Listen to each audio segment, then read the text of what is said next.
بسم اللہ الرحمن الرحیم۔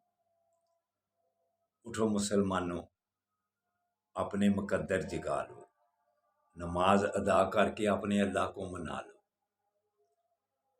اس وقت اللہ تعالیٰ مسلمانوں پر ناراض ہے۔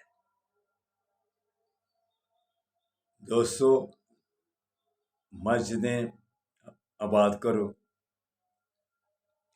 مسلمانوں پر اس وقت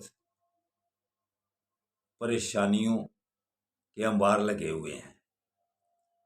فلسطین پر یہودی چند 1 کروڑ بھی پورا کوئی ہے، وہ مسلمانوں کو یرغمال بنا کر ہمارا قبلہ اول کو قبضہ کر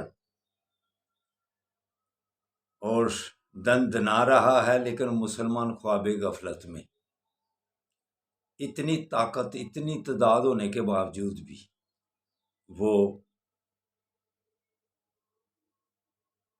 مسلمانوں کو شہید کر رہا ہے، بچوں کو شہید کر رہا ہے، بوڑھوں کو شہید کر رہا ہے، لیکن ہم نے آنکھیں بند کر لی ہوئی ہیں۔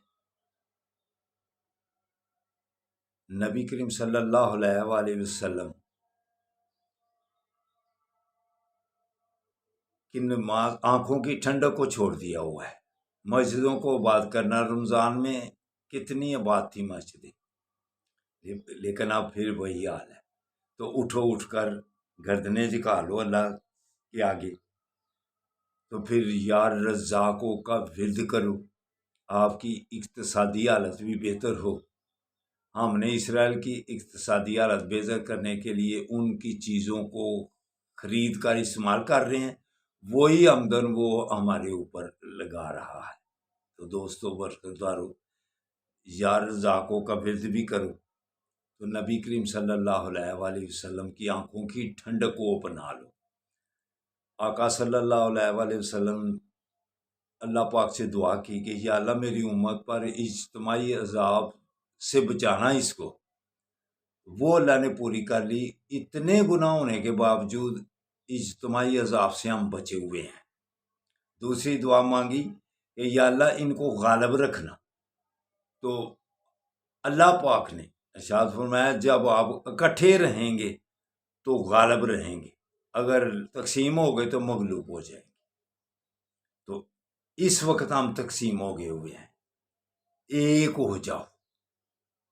اب قبلہ اول سب کا ہے، سب مسلمانوں کا ہے، اس کے لیے ایک ہو جاؤ۔ ایک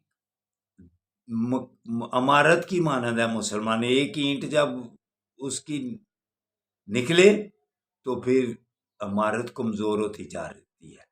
اس لیے سب اکٹھے ہو کر یہودی طاقتوں کا مقابلہ کرو، پھر انشاءاللہ تعالی فتح ہوگی۔ تو اٹھو، مسجدوں کو بات کرو، گردنیں جھکا لو، پھر انشاءاللہ تعالی آپ کو فتح دے گا۔ اللہ حافظ، اللہ حافظ، اللہ حافظ۔